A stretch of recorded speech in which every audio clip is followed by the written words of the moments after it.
Так, друзья, доброго времени суток. Первая поездочка в 22 году. Сегодня у нас среда, на часах по местному времени 6:30 утра. И едем мы грузиться 2 километра отсюда. Не снимая на улице, так как последний день моего отдыха. И в Португалии идет дождь. И очень сильный шторм. Короче, ураганище. У меня экспресс. Направо. Ехать я буду в Чехию. Там я еще не был. И ехать мне 2460 километров. Ну что ж, погнали грузиться.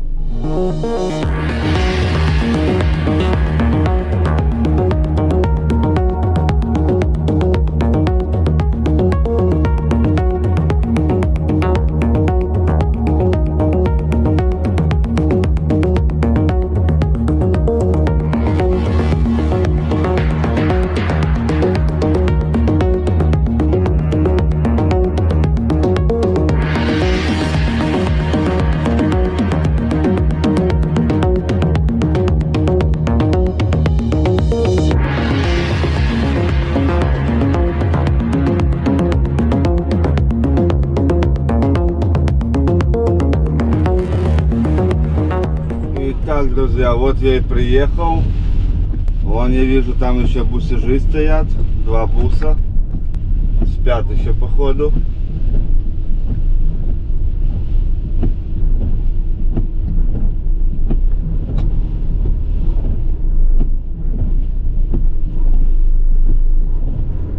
Ну, развернусь и припаркуюсь за ними, в общем.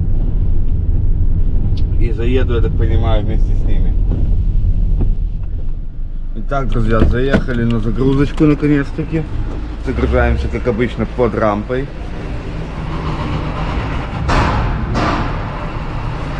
Очень похоже, кстати, на то, где я разгружался, когда приехал в Португалию.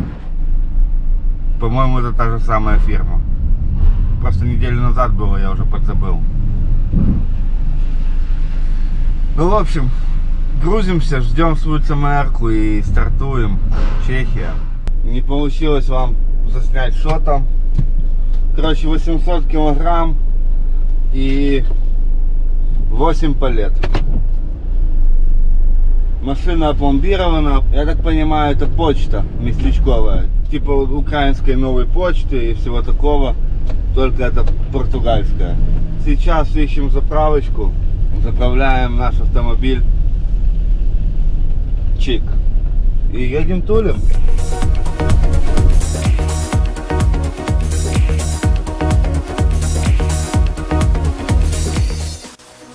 Друзья, не мог просто мимо проехать. Одни виды вокруг. Только посмотрите.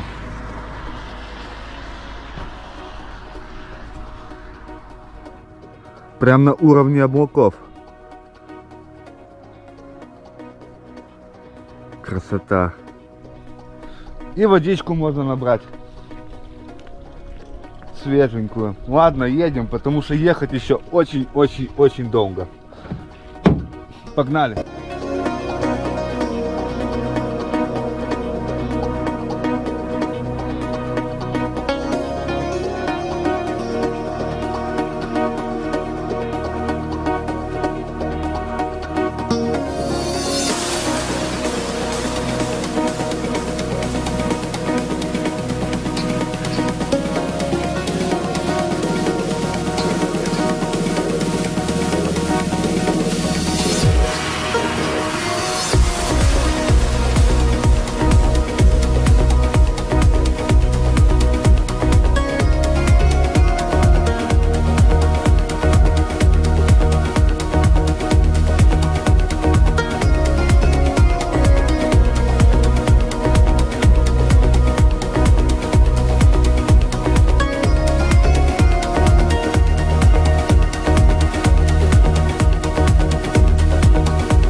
Сделал небольшую остановочку, дозаправился. Вот заправочка Repsol.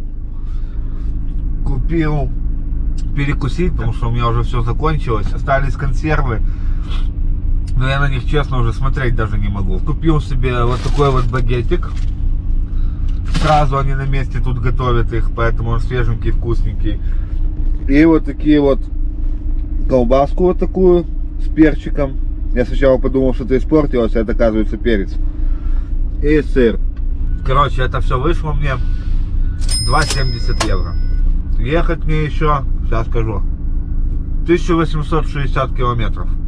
Пишет 23 часа 33 минуты пути. Мне интересно, кто проедет за такое время.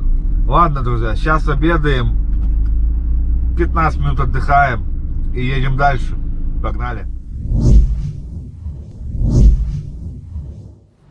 Ну что ж, на часах 2 часа ночи. Я уже во Франции. Сейчас приехал вот к отелю. Он отель F1.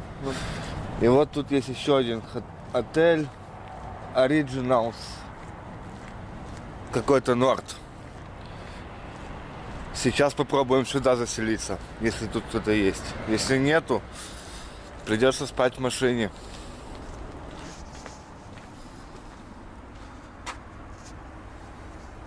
Понятно, с этим отелем отбой. Сейчас попробуем в F1 заселиться. Ё-моё, как холодно. Если нет, придется заселяться рано утром, чтобы у меня был чек. Блин, аж говорить трудно, так холодно. Бур. После Португалии и Испании, ай-яй-яй. Итак, отельчик F1. Что вы нам скажете?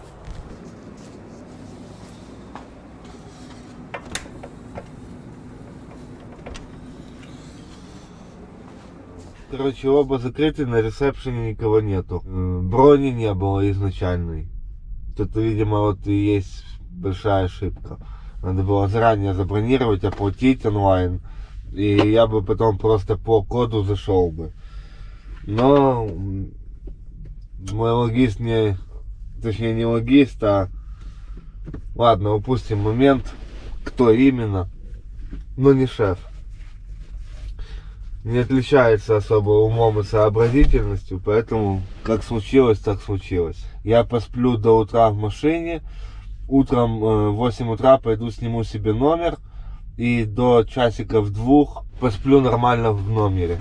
Как-то так, друзья.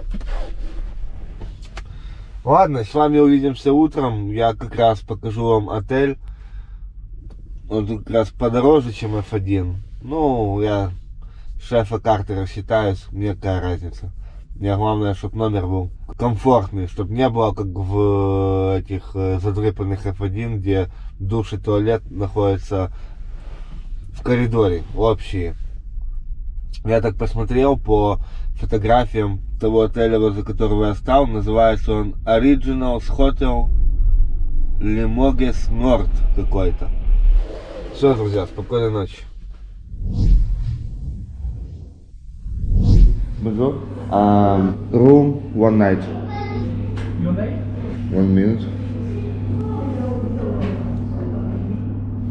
Thank you. What? You want the breakfast? No.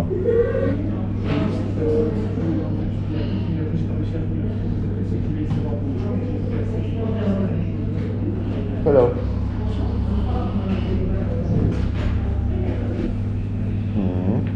Merci. Итак, друзья, как вы уже могли видеть, я заселился в неплохой такой отельчик, мне нравится. Такой номерок.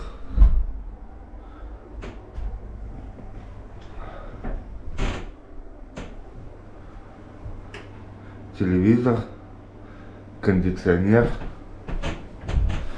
с управлением, все дела.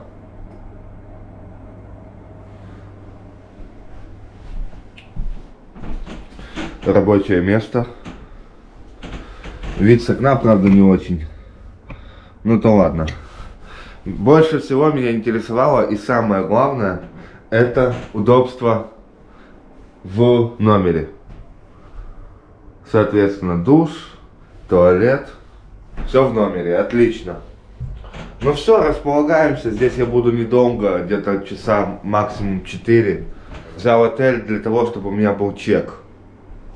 Если вдруг меня остановят, чтобы я мог показать чек, что так и так я ночевал в отеле. Ну, фактуру, чек я показывать не буду, я покажу фактуру, потому что в фактуре не указывается время. Она показывается только в чеке. Как-то так, друзья. Ну все, располагаемся, идем в душ, приводим себя в порядок. Часа 4 буквально отдыхаем и едем тулим дальше. Друзья, ну вот немножко отдохнул. Все, пора ехать. Можно было бы еще остаться там посидеть, ну, поваляться, отдохнуть. Но тогда я приеду очень поздно. И у меня не будет даже часика подремать. Но я так не хочу. Я еще хочу сейчас заехать в магазин, что-то там закупить. И разговаривал с шефом, кстати. Он сказал, что... Спросил меня, хочу ли я потом обратно поехать в Португалию, потому что будет возможность поехать. Я говорю, ну конечно поеду. Так что, возможно, друзья, мы с вами еще вернемся в Португалию. Кстати, не помню, говорил я вам или не говорил. Номер в таком отеле стоит 45 евро, 60 евроцентов. Вот. Видно, не видно? Надеюсь, видно. Это счет-фактура, в котором пишется только дата там заселения. А вот сам чек, в котором пишется время заселения. Поэтому чек мы не показываем, а фактуру с отеля можно показать. Вы скажете, а как же, если там написано 5 число? Ну правильно, я и могу сказать, что я заехал 5, но в 12 часов ночи. Это уже считается, что я ночевал в отеле. Вот так вот, друзья. Так что, когда берете всякие чеки, фактуры, всегда обращайте внимание на даты.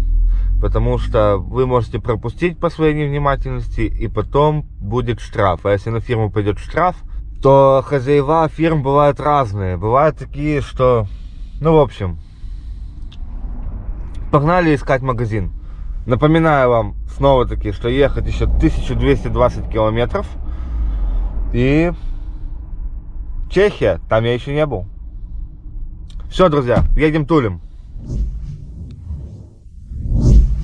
Так, друзья, всем доброго времени суток. Ну что ж, я в Чехии. Только приехал в страну новую и сразу скандал. По поводу разгрузки опять. Я приехал, мне говорят, разгружай машину. Я говорю, я ни хрена разгружать не буду. Говорю, у вас для этого должны быть люди. Написал уже логисту, шефу, всем написал. В итоге нашлось кому выгружать. Сейчас вам покажу. Вон, пожалуйста, выгружается машинка.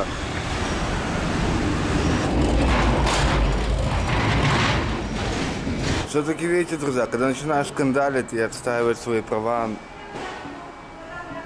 находится кому выгружать машину. Ну вот такая вот получилась доставочка. Сейчас приехал на паркинг какого-то большого магазина Хорнбах. Вроде так. Пойду посмотрю, что там по ценам, что да как. Если что, здесь же и закуплюсь, потому что я в Польшу съезжать не буду. Только аж в конце этого месяца. По поводу разгрузки, да, подпортили немножко с утра настроение, но ничего страшного, все решил. Все-таки разгрузили. Почему так получилось? Потому что, почему я психанул вообще? Я подъехал к рампе, мне вывезли рохлу, там стоит 10 человек, смотрят, и типа на выгружай, как собаки какой-то. Вы что там, на приколе или что? Сами выгружайте, ничего не буду выгружать. Я проехал 2400 километров и что-то еще должен выгружать. Не, я понимаю, что есть там граждане Украины, которые катаются, и им что говорят, они то и делают. Им скажут, залезть на стол насри, но он залезет и будет срать на том столе. А так, ну, вы что, ебались там? Я проехал 2400, какой разгружать? Что я должен разгружать? Я ничего вообще не должен делать. В итоге пошел к шефу, показал сообщение о том, ну, точнее через переводчик написал ему, что нифига я делать не буду, говорю, это не моя работа и все. Говорю, у тебя есть люди на складе, типа пусть они этим занимаются. И все, и через 10 минут подходит человек с рохлой, ну, то, что вы видели на видео, и начинает разгружать мою машину. Значит, все-таки есть кому, правильно? Поэтому, мужики, те, кто работают, Не позволяйте такого. Ни логистам своим, ни шефам, никому. Если только за дополнительную плату. За дополнительную плату. Не даром. Вы даром ничего здесь... Это Европа, здесь даром ничего не делается вообще. Ребята, те, кто собираются на эту работу, вот смотрите, вот это не моя прихоть такая, вот я захотел, вот так вот я и капризничаю. То есть уважайте свой труд. Вы сюда приехали деньги зарабатывать, а не оказывать помощь кому-то, правильно? Или кому-то еще, ну понятно, что кому-то зарабатывать и себе зарабатывать. Но в первую очередь о себе думайте. И вот этих вот, типа, а тебе что, сложно было? Вот такую мне хрень писать не надо. Но такие вот, идите там на Facebook, в Bus.ua и там пишите свои такие комментарии.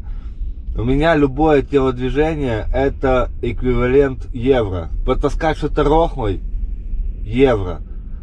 Что-то снять с машины, что-то положить в машину, в багажное отделение — евро. Разгрузка, загрузка ручная — евро. Все. Другого быть не может. За спасибо, за пожалуйста, я не работаю.